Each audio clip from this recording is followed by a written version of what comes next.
Welcome back everyone to another build showcase, this time for the Commander in Outer Worlds 2. This game has been an absolute blast, and I wanted to make sure you guys get started on the right foot with the build I will be showing today. I personally started over probably 5 or 6 times before I got a build that felt right, and I don't want you guys to make the same mistakes that I did. I will be coming out with a build similar to this for the more solo, stealth marksman oriented players shortly, so if that is you, then stay tuned.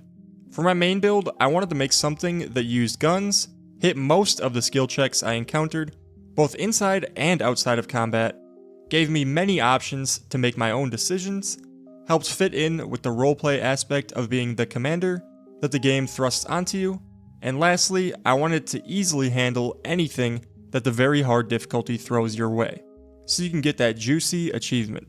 I can confidently say I hit all of those marks, and if those sound like your cup of tea as well, then this is the build for you. As always, I will have a full leveling guide in the description.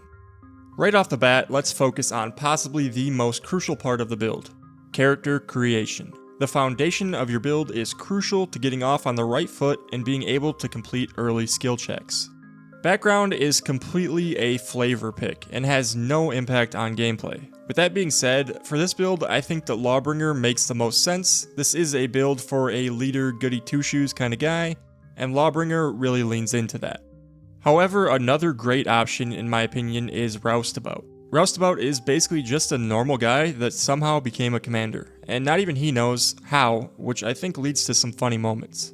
Now to the meat and potatoes, we have traits. Brilliant is, in my opinion, the best trait in the game, and should be used on nearly every build ever. Even if you don't plan on using this build, one thing to take from this video is to use Brilliant. Extra skill points, in the early game especially, helps immensely with early skill checks. I also recommend always taking a second trait. The negative traits can be overcome pretty easily, so with that being said, the second trait I recommend is Heroic. Heroic really leans into the leader aspect of the build, and a 20% cooldown on companion abilities is nothing to scoff at.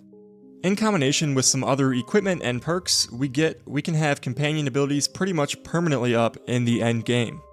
If you want another option instead of Heroic, I do really like the Lucky trait. 5% crit chance is always good, and the random skill checks that you are able to pass with Lucky make for a really fun playthrough. With picking 2 traits comes the negative trait. If you're playing on a hard difficulty, the only real choice in my opinion is Dumb. Dumb basically has no downsides. You never need to level up more than 7 skills in any playthrough ever anyway.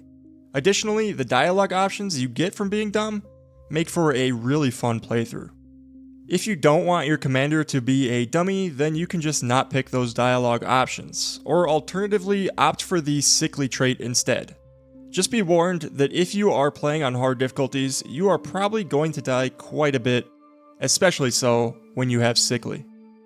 Because of the Dumb trait, we are going to need to pick 5 skills that we cannot level at all. These will be Hack, Melee, Medical, Observation, and Sneak. Again, there is no need for the skills. In this game, you really do not want to spread yourself thin across too many skills, or you will just not be able to pass any checks.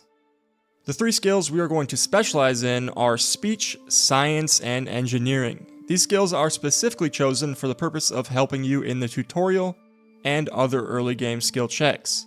I made my leveling order very specifically to min-max the amount of checks you will be able to pass. Your endgame skills should look something like this if you follow the guide. First, let's talk about the core skill, Speech. Speech is incredibly strong in this game, allowing you to bypass certain fights entirely, giving you more options in dialogue and helping boost your damage to humans. In this build, the 2 perks associated with Speech are some of the best in the game. Space Ranger, when maxed out, will provide us with a 50% damage boost, but that's not all. It also provides you with extra options in dialogue, and extra options is what this build is all about. The next perk is one of the best perks in the entire game, which is why we rush to get it ASAP. That perk is Negotiator. Negotiator makes you exalted with all factions, opening up more options for you and making everything 25% cheaper. It also adds a bunch of extra dialogue in important situations and provides us with another 20% companion cooldown reduction. Once you acquire this ability, in combination with Heroic and your helmet, you should have roughly 60% cooldown reduction at level 14, which is absolutely wild. Negotiator also requires Leadership. Leadership will provide our companions with much needed survivability and damage. Very, very much needed. You'll probably notice your companions die quite a lot early on, especially Niles. But once you start unlocking armor sets for them and leveling your leadership, they actually start to become quite useful. Engineering will make us significantly tankier from its innate damage resistance from leveling it up. Add more damage via the Tinkerer perk, and grant us extra mod slots for Master Armor in the endgame, giving you even more options to customize your character. Engineering is also one of the best skills in the open world. I like to see Engineering, Lockpick, and Hack as a trio of sorts. They are the most common open world checks, but you really do not need to have more than one, and certainly do not want to spread out between all three.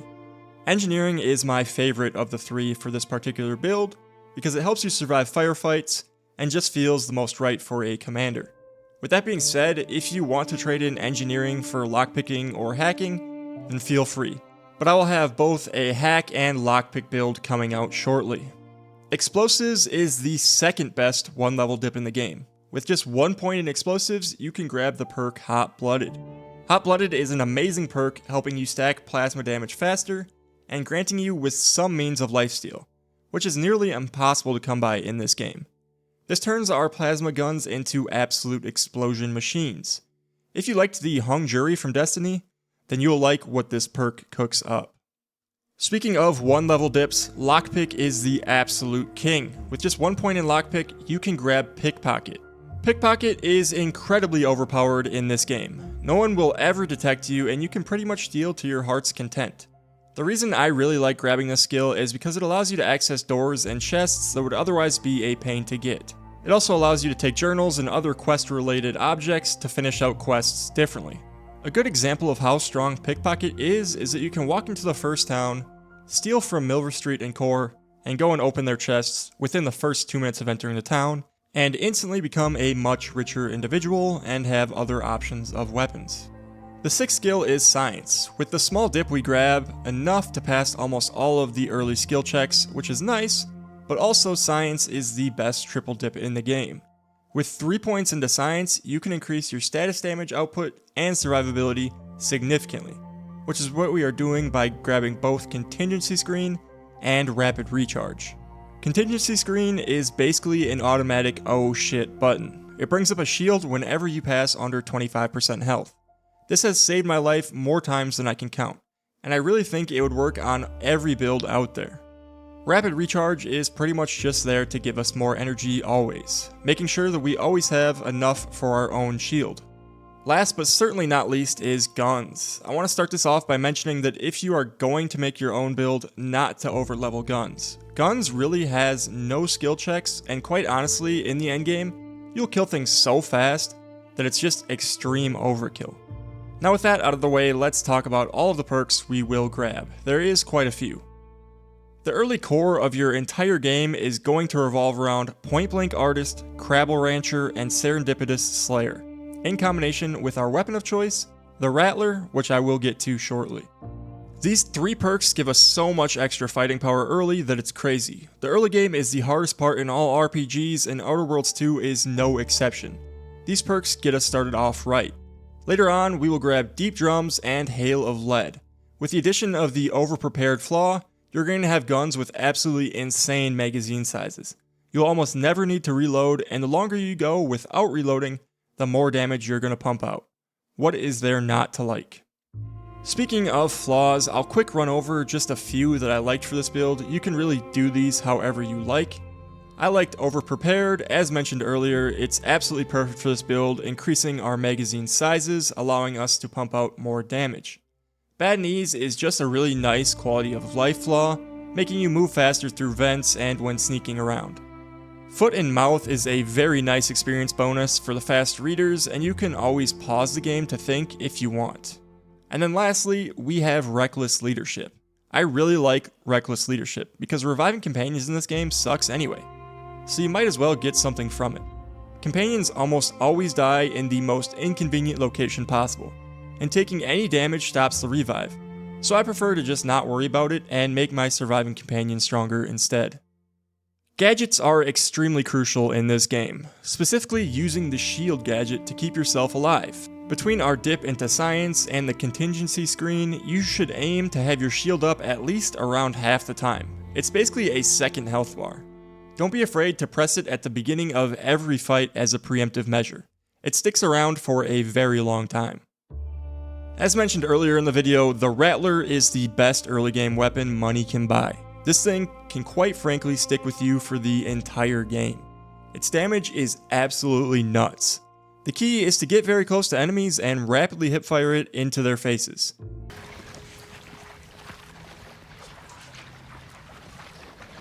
It was at this moment that he knew. He fucked up. To quickly eliminate them and everything around them.